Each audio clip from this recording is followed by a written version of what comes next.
साधक समझते हैं हम एकांत में बैठ करके मन और इंद्रियों पर काबू पा लेंगे, तो खुली बात समझो, ध्यान करते करते मर जाओ पर तुम्हारे ध्यान में राधिका कृष्ण तत्व आने वाला नहीं। जो बाजार में बैठकर समाधिस्थ हो जाए उसे महात्मा कहते हैं, जो भोगों के बीच में रहकर बैरागी रहे उसे बैरागी कहते हैं। साधना किसे कहते हैं? शरीर से भगवत सेवा, मन से प्रियालाल का सुमिरन, वाणी से मौन, रात भर जग करके कोई कंबल नहीं, कोई वस्त्र नहीं, एक लंगोटी केवल। रामदास काठिया बाबा, जब हम भगवत मार्ग के पथिक है तो फावड़ा चलाते हो, हर फावड़ा में राम हरि कृष्ण राधा जो प्रिय हो बोलो। भक्ति का स्वरूप क्या है?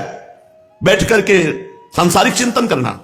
करके देखो, तुम बैठो आसन में बैठ के देखो।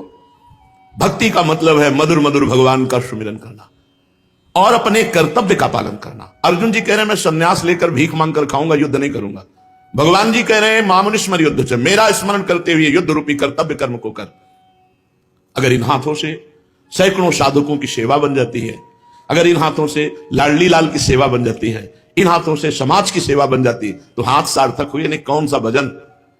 पराई माता बहनों की तरफ बिल्कुल जैसे अपनी अम्मा को देख करके कभी काम नहीं सताता, ऐसे ये जगदम्बा ही सब रूपों में है, भगवत स्वरूप है। हम अनावश्यक किसी को देखे ना देखे तो भगवत भाव से उठते बैठते चलते फिरते खाते पीते हर समय अपने इष्ट के चिंतन में, उनके भरोसे में, उनके आश्रय में। इन बातों को पकड़ो।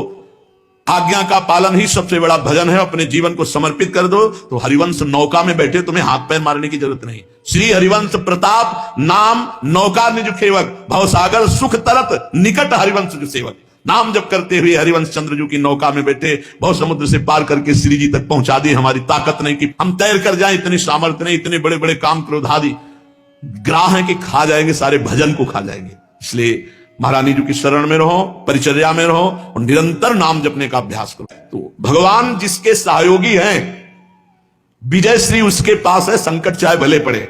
इसलिए निरंतर नाम जप करो, भगवत आश्रित रहो, धर्म विरुद्ध आचरण नहीं, मनमानी आचरण नहीं। ये जन्म भगवत प्राप्ति के लिए है और भगवत प्राप्ति अहंकार शून्य हृदय पर जागृत होती है। अहंकार शून्य गुरुजनों की आज्ञा में रहने से होता है।